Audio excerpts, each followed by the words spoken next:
Bienvenue sur Médien TV à la une de l'actualité de ce vendredi 10 novembre. Au Maroc, le mouvement de grogne du monde enseignant après la récente agression d'un enseignant par un lycéen à Ouarzazate. Le gouvernement annonce l'élaboration d'une loi sur les violences en milieu scolaire. Le texte devrait être promulgué d'ici 2018. En Espagne, la mise en détention provisoire de la présidente du Parlement dissous de Catalogne, Carme Forcadell.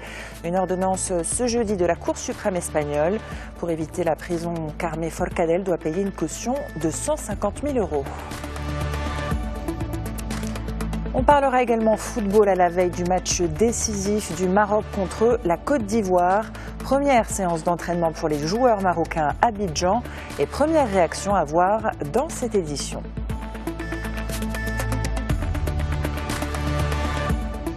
Au Maroc, la grève des enseignants pour dénoncer la violence dans les établissements scolaires. Un débrayage à l'appel de 3 centrales syndicales, l'UMT, l'UGTM et l'UNTM. Un mouvement de grogne qui intervient après la récente agression physique d'un enseignant par un lycéen à Ouarzazate. Suite à cet incident, le chef du gouvernement, Saad Al-Othmani, annonce l'élaboration d'une loi sur les violences en milieu scolaire qui devrait être promulguée d'ici 2018. Sur place dans la capitale, reportage de Marwa Ben Halima sur un récit de Fayrouz Ben Taleb. Saad Al-Othmani est revenu sur les polémiques sur fond de violence scolaire à avoir secoué l'opinion publique au cours des derniers jours, notamment l'agression d'un enseignant au lycée Sidi Daoud de Ouarzazate par un de ses élèves âgé de 17 ans. Le chef du gouvernement a indiqué que les cas de violence dans les établissements scolaires feront l'objet de poursuites judiciaires et seront traités avec fermeté. Il a également appelé à l'adoption d'un traitement global qui prenne en considération les dimensions pédagogiques et sociales et qui impliquerait l'ensemble des intervenants. À la lumière des événements récents, nous avons voulu offrir un environnement positif pour une opération pédagogique saine, mais également les conditions nécessaires pour la réforme du système de l'éducation et de la formation, un système qui se base essentiellement sur la vision élaborée par le Conseil supérieur de l'enseignement. Évidemment, un tour de table est de mise avec tous les acteurs concernés pour atteindre ces objectifs. De son côté, le ministre par intérim de l'Éducation nationale, Mohamed Larouj, a affirmé que les violences observées dernièrement dans certaines institutions sont des cas isolés, en soulignant que la dignité des éducateurs et éducatrices est une ligne rouge.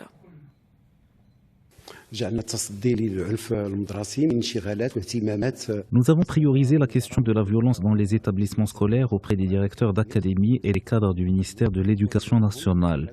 Nous leur avons demandé de prendre les mesures nécessaires, administratives ou encore éducatives. La dignité des professeurs est une ligne rouge et aucune violence à l'intérieur des établissements scolaires n'est admissible.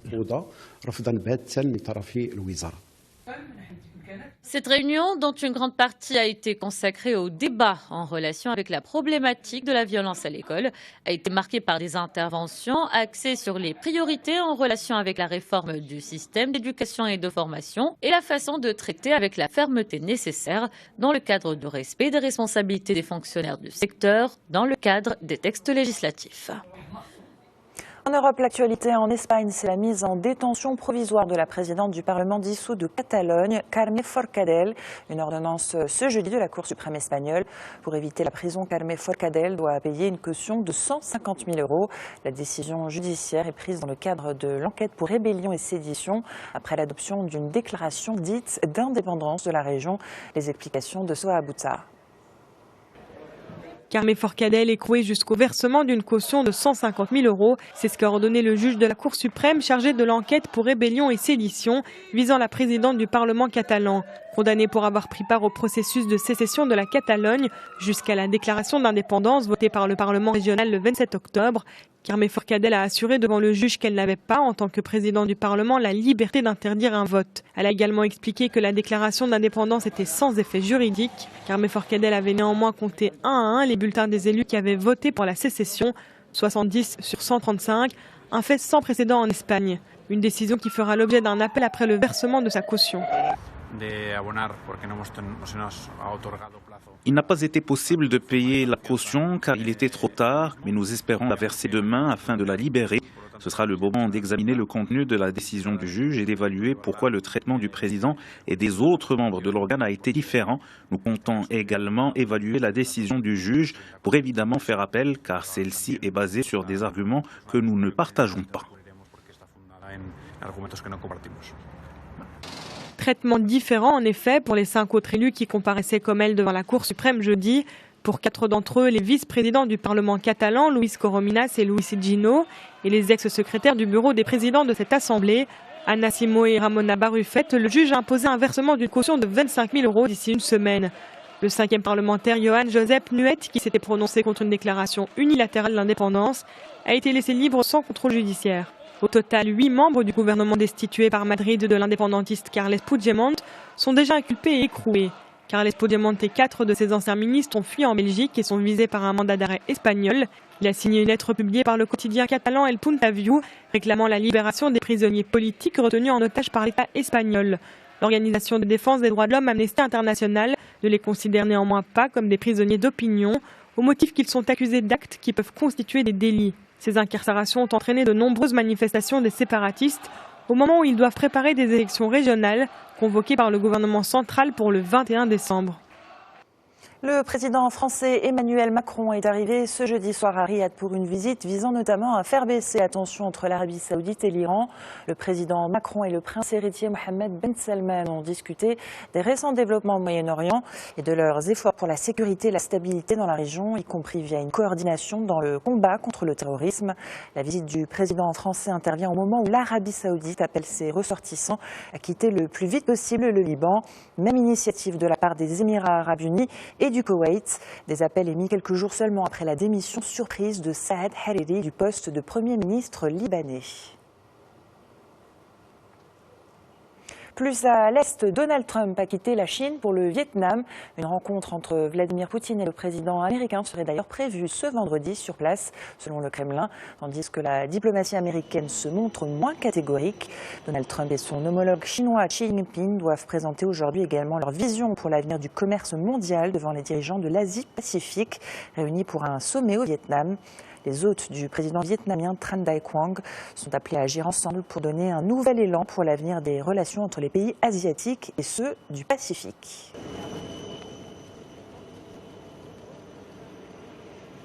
Sur le continent, la mission des Nations Unies au Soudan du Sud souhaite étendre sa présence dans la ville d'Akobo, dans le nord-est du Soudan. La mission de l'ONU souhaite faciliter l'acheminement de l'aide humanitaire vers les civils déplacés et renforcer la sécurité dans la région. La guerre civile qui a duré 4 ans a forcé plus d'un tiers des 12 millions de citoyens à fuir leur foyer. Soha Bouta pour les détails. Atteindre les personnes vulnérables dans les régions les plus reculées du Sud-Soudan. C'est le défi que s'est lancé la mission de maintien de la paix des Nations Unies. L'agence cherche des moyens d'étendre sa présence à Akobo, petite ville proche de la frontière éthiopienne. Environ 71 000 personnes déplacées vivent actuellement à Akobo et dans les environs, après avoir fui les combats entre l'armée populaire de libération du Soudan et les forces de l'opposition dans le nord-est. Je pense qu'une présence ici serait très utile pour nous. Alors nous avons discuté avec le commissaire du comté, avec beaucoup d'autres fonctionnaires ici, pour voir ce qui pourrait être le plus approprié. Nous regardons quelles sont les options disponibles pour que nous puissions étendre notre présence, donner une valeur ajoutée à ce qui se passe ici. Après avoir obtenu son indépendance en 2011, le Soudan du Sud a été plongé dans une violente guerre civile en 2013, après que le président Salva Kiir ait limogé son adjoint Riek Machar. Un conflit essentiellement basé sur des critères ethniques qui a plongé certaines parties de ce pays producteur de pétrole dans la famine, paralysé les services publics et forcé un quart de la population, soit 3 millions de personnes à fuir leur foyer. Par le passé, la mission de l'ONU au Soudan du Sud a exploité une base à Akobo. Celle-ci a été fermée après une attaque survenue en décembre 2013, au cours de laquelle 2 casques bleus indiens et 30 civils ont été tués. Ouvrons à présent une page environnement dans cette matinale. Plus d'un an après l'interdiction des sacs en plastique, le Maroc a pu produire quelques 11 milliards de sacs alternatifs et a enregistré environ 12 000 contraventions à travers les campagnes de contrôle. Détails et réactions dans ce reportage de Marwa Belhalima et Salimaki sur un récit de Feyrouz Bentaleb. Plus d'une année après l'entrée en vigueur de la loi interdisant les sacs en plastique et le lancement de la campagne Zéro Mica, les citoyens rencontrés considèrent le bilan plutôt positif. Durant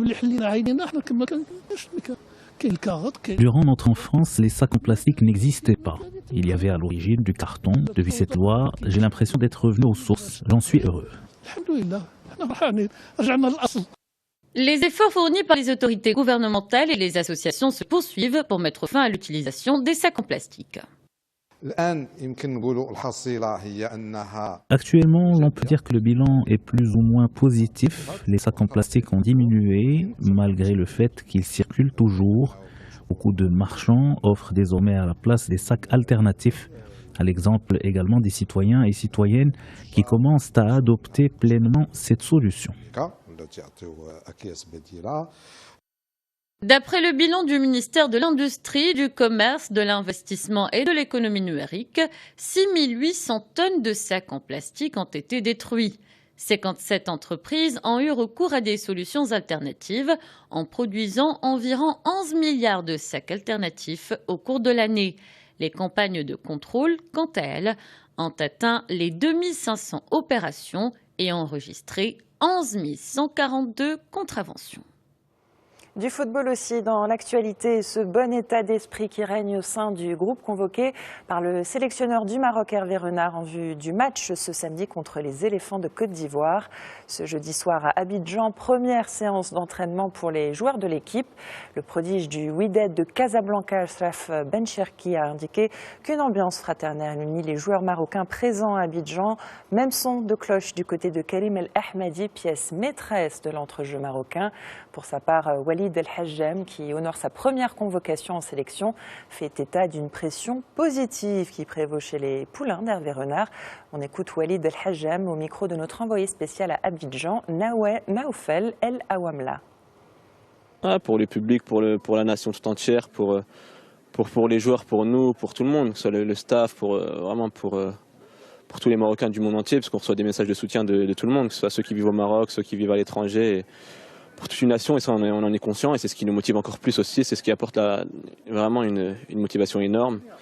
Et donc là, je pense c'est sûr et certain qu'on aura en tout cas très fin pour ce match et qu'on va tout donner en tout cas. Non, c'est sûr qu'on va jouer, on est des compétiteurs, donc on va tout donner, on va jouer pour gagner, pour se qualifier, hein, pas n'importe comment, mais comme il le faut en tout cas, avec les consignes du coach, on va respecter les consignes. Donc c'est vrai qu'on va pas jouer pour faire que match nul ou quoi que ce soit, on va tout donner. Quel message pour les supporters marocains ? On vous aime, en tout cas merci pour votre soutien et on a été très bien accueillis ici en Côte d'Ivoire, c'était impressionnant et on espère que vous serez nombreux au stade et qu'on va bien vous entendre. Hein. Il est temps de basculer vers le côté obscur de la force avec cette annonce qui ravira les fans de Luke Skywalker.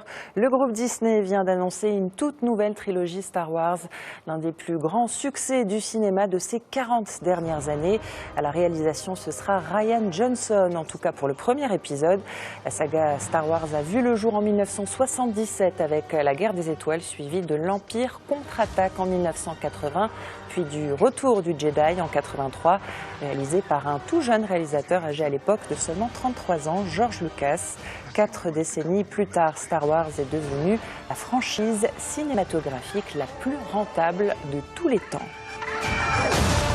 We are the spark that'll light the fire that'll burn the First Order down. Come on! Merci pour votre attention. Restez en notre compagnie. L'information se poursuit sur Midi 1 TV et midi1tv.com.